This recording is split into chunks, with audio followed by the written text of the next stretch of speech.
Hello again, tech fans. Shano here. We're going to be starting a video series on a Flask tutorial from flask.paletsprojects.com. They have some documentation for Flask, quite a lot of reading, but today we're just going to be focusing on the tutorial.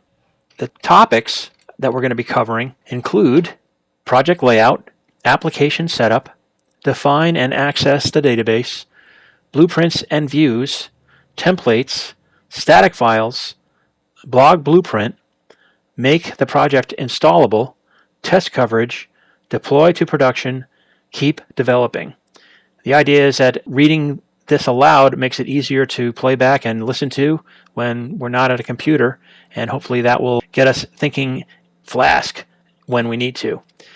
So this tutorial will walk you through creating a basic blog application called Flaskr. Users will be able to register, log in, create posts, and edit or delete their own posts. You will be able to package and install the application on other computers.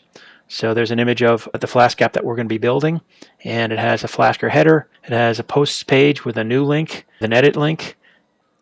It's assumed that you're already familiar with Python.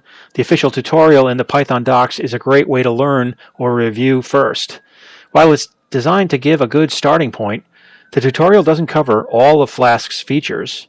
Check out the quick start for an overview of what Flask can do, then dive into the docs to find out more.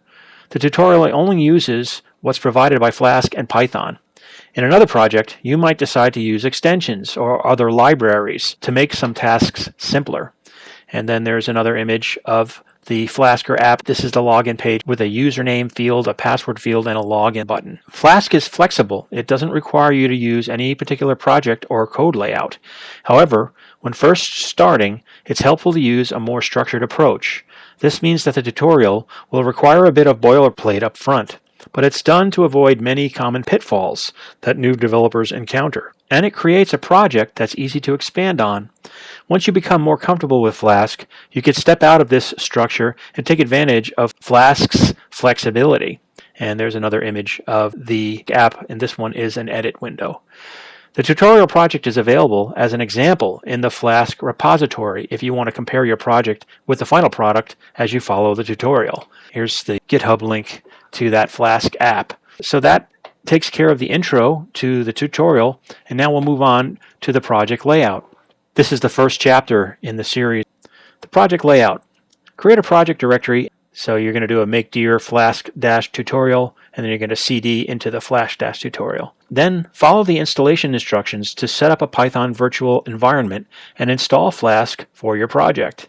The tutorial will assume you're working from the flask-tutorial directory from now on. The file names at the top of each code block are relative to this directory. A Flask application can be as simple as a single file. Here's an example hello.py file. It's importing from Flask, import Flask, and then it declares app equals uppercase F Flask in parens dunder name.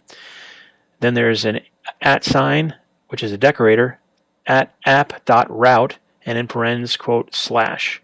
And then it defines a function hello, and that hello simply returns the string hello world. However, as a project gets bigger, it becomes overwhelming to keep all the code in one file.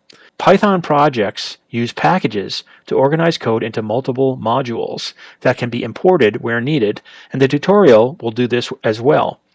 The project directory will contain, there's a Flaskr directory, a Python package containing your application code and files.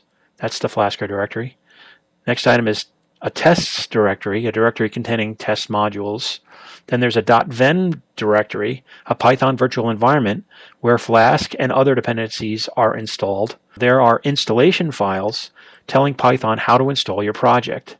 There are version control config files such as Git.